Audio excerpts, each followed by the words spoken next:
Hello friends, चला तर मग आपण आता जांभळाविषयी माहिती जाणून घेऊया. एक आंबट गोडी असणारं हे फळ खाण्यातली मजा काही न्यारीच आहे. त्याचवेळी आरोग्यासाठीही हे फळ अतिशय उपयुक्त आहे. जांभळामुळे पित्त कमी होते, थकवा दूर होतो, शिवाय ताणही भागते. जांभळाच्या झाडाची पाने आणि सालही विविध रोगांवर उपयोगी आहे. 2.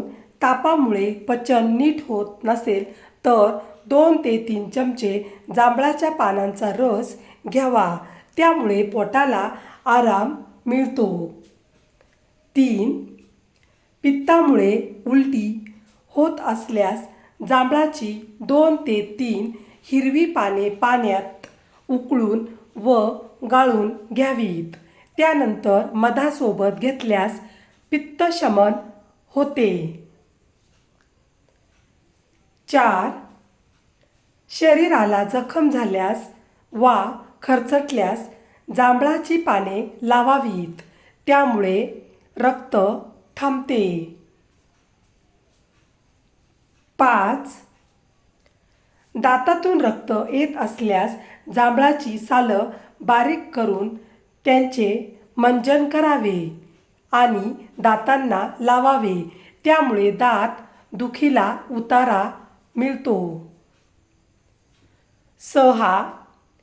हातापायांची जळजळ होत असल्यास पिकलेल्या जांभळाचा रस लावावा, म्हणजे नक्की फरक पडतो. 7. पिकलेल्या जांभळाला संदैव लावून त्याला 3 ते 4 तास ठेवावे, त्यानंतर ते मळून घ्यावे, मग कपड्यात बांधून टांगून ठेवावे. यातून निघणाऱ्या रसाचे 20 ते 30 थेंब 1 चमचा पाण्यात मिसळून घेतल्यास हगवण थांबते, शिवाय भूक लागते. यात मीठ थोडे जास्त घातल्यास बराच काळ टिकते. त्याला थोड्या काळानंतर ऊन दाखवावे, म्हणजे ते खराब होत नाही. सूचना: अर्धे कच्चे जांभूळ खाऊ नये. शिवाय ज्यांना गॅसेसचा त्रास असेल त्यांनी जांभूळ न खाणे योग्य. व्हिडिओ पूर्ण बघितल्याबद्दल खूप खूप धन्यवाद. चला तर मग पुन्हा भेटूया अशाच नवीन व्हिडिओमध्ये. तोपर्यंत बाय बाय.